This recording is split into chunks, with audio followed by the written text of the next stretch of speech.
Finally, the time has come for FIFA World Cup 2026. এবার কি আর্জেন্টিনার দ্বিতীয় বিশ্বকাপ পাবে, নাকি ব্রাজিল তাদের ষষ্ঠ বিশ্বকাপ জিততে যাচ্ছে, নাকি নান্দনিক স্পেন তাদের দ্বিতীয় বিশ্বকাপ জিতবে, নাকি ফ্রান্স তাদের তৃতীয় বিশ্বকাপের জন্য রেডি হচ্ছে? না, আমরা এই ভিডিওতে কোনো আলাপ আলোচনা করব না যে কে চ্যাম্পিয়ন হবে এবার বিশ্বকাপে বা কে রানার্স আপ হবে।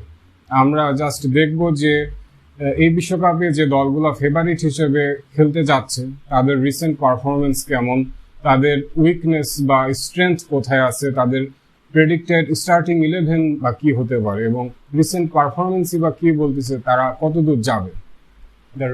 the defending champion of FIFA World Cup 2022, the Albiceleste, the Argentina, তারা এবার তাদের বিশ্বকাপ জার্নি শুরু করতে যাচ্ছে হট ফেভারিট অবস্থায়, এবং তারা তাদের one of the greatest player Lionel মেসিকে একটা শেষ ইন্টারন্যাশনাল ট্রফির মাধ্যমে বিদায় দিতে চাচ্ছে।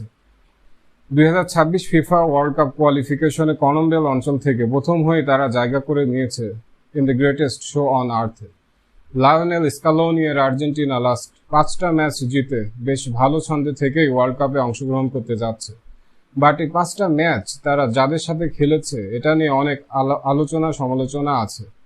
কারণ আপনি দেখুন, তারা খেলেছে জাম্বিয়া, ম্যারিটোনিয়া, অ্যাঙ্গোলা, পুয়ের্তো রিকো এর সাথে, যাদের ফিফা র্যাঙ্কিং অলমোস্ট সবারই 90+।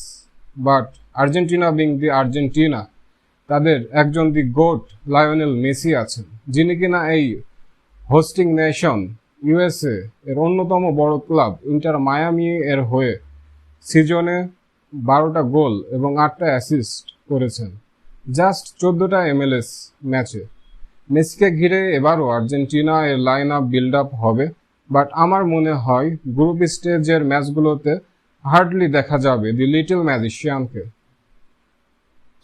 লায়নেল স্কালোনির ফেভারিট হলো 4-3-3, but he frequently shift from 4-3-3 to 4-4-2 or 4-2-3-1 depending on the position.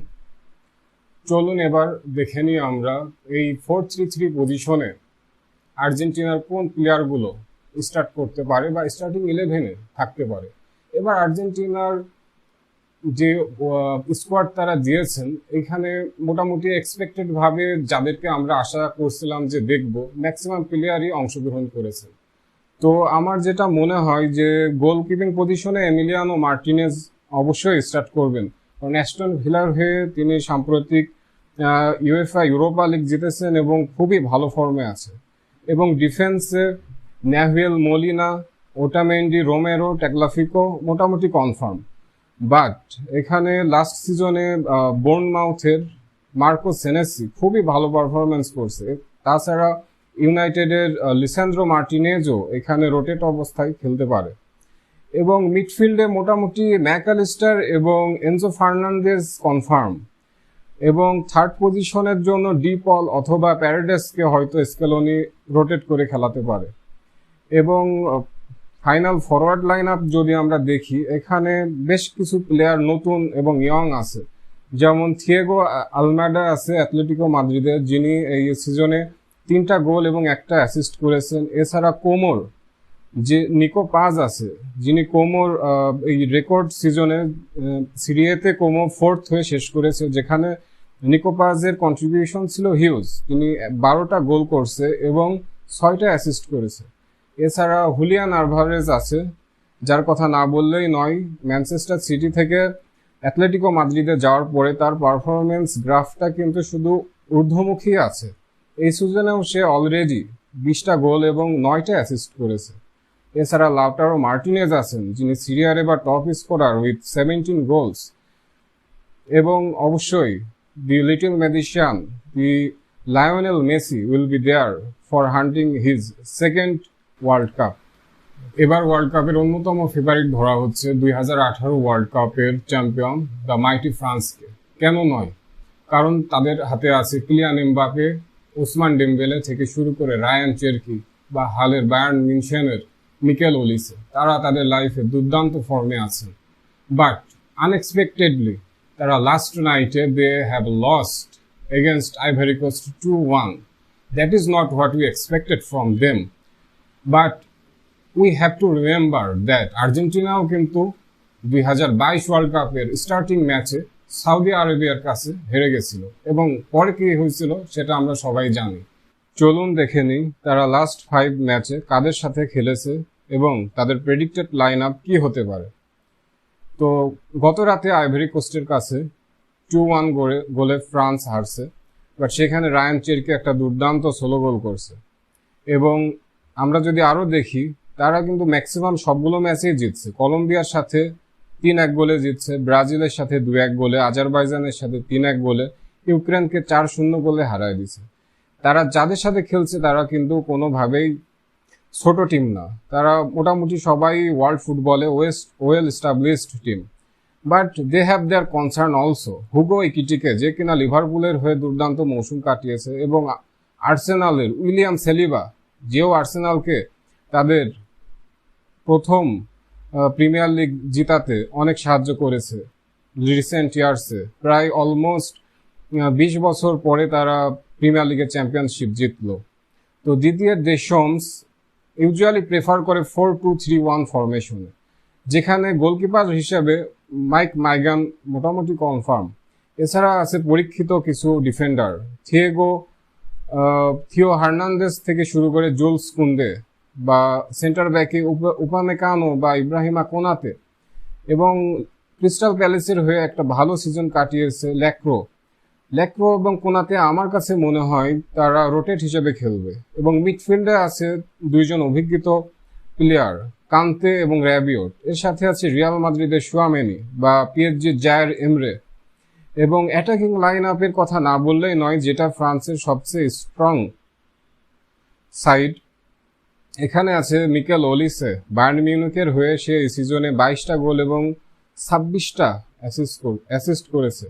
এছাড়া আছে ওসমান ডেম্বেলে, সে পিএসজির হয়ে এই সিজনে 21টা গোল এবং পাশাপাশি 12টা অ্যাসিস্ট করেছে। এছাড়া এমবাপে, তার রিয়াল মাদ্রিদ অধ্যায়টা খুব একটা ভালো যাচ্ছে না, but he has got his styles. 42টা গোলের সাথে 7টা অ্যাসিস্ট বলে দেয় যে সে কি ফর্মে থেকে এই ওয়ার্ল্ড কাপটা শুরু করতে যাচ্ছে। Current Euro champion Spain, the La Roja, এবার 2010 বিশ্বকাপের পুনরাবৃত্তি করার জন্য নামছে।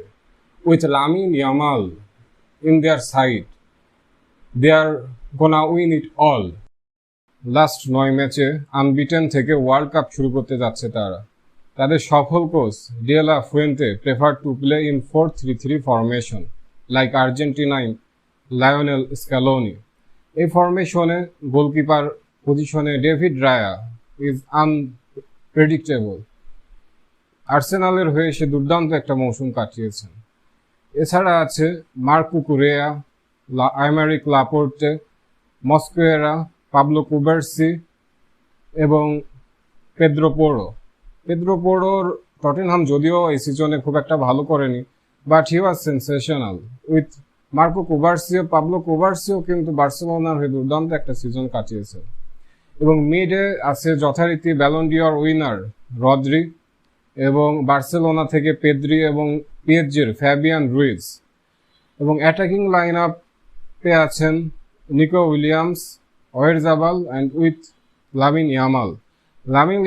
এই বছর এই সিজনে বার্সেলোনার হয়ে 24টা গোল এবং 18টা অ্যাসিস্ট করছে। এবং নিকো উইলিয়াম, ওয়েরজাবেলের যদিও এই সিজনটা খুব একটা ভালো যায় নাই, কিন্তু তারা যে কোনো মুহূর্তে ম্যাচের সিচুয়েশন ঘুরিয়ে দিতে পারে। ব্রুনো ফার্নান্দেজ, ভিটিনহা এবং হোয়াও নেভেসকে নিয়ে এই ওয়ার্ল্ড কাপে সবচেয়ে স্ট্রং মিডফিল্ড হলো পর্তুগালের। আমাদের মনে রাখতে হবে যে 2010 ওয়ার্ল্ড কাপ স্পেন জিতছিল এই মিডফিল্ডের উপরে ভর করে, যেখানে ছিল জাভি, ইনিয়েস্তা এবং বুস্কেটসের মতো প্রতিভাবান এবং দুর্দান্ত কিছু প্লেয়ার। স্ট্রং মিডফিল্ড হলো যে কোনো উইনিং টিমের মেইন এক্স ফ্যাক্টর। লাস্ট 10 ম্যাচের ভেতর 2টা হার, 2টা ড্র ও 6টা উইন নিয়ে ওয়ার্ল্ড কাপ জার্নি স্টার্ট হচ্ছে পর্তুগালের।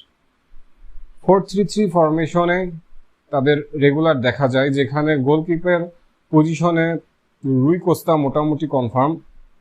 এর পাশাপাশি ম্যান সিটি থেকে আছেন ম্যাথিউস নুনেস এবং রুবেন ডিয়াস, স্পোর্টিং থেকে আছেন গনসালো ইনাসিও, এবং পিএসজির নুনো মেন্দেস, এবং মিডফিল্ডে যথারীতি পিএসজি থেকে থাকবে ভিটিনহা এবং হুয়াও নেভেস, এবং ব্রুনো ফার্নান্দেস তার রেকর্ড ব্রেকিং সিজনে যেখানে সে 21টা অ্যাসিস্ট করছে, প্রিমিয়ার লিগের record, with 9 goals, he gonna start this world cup in a style.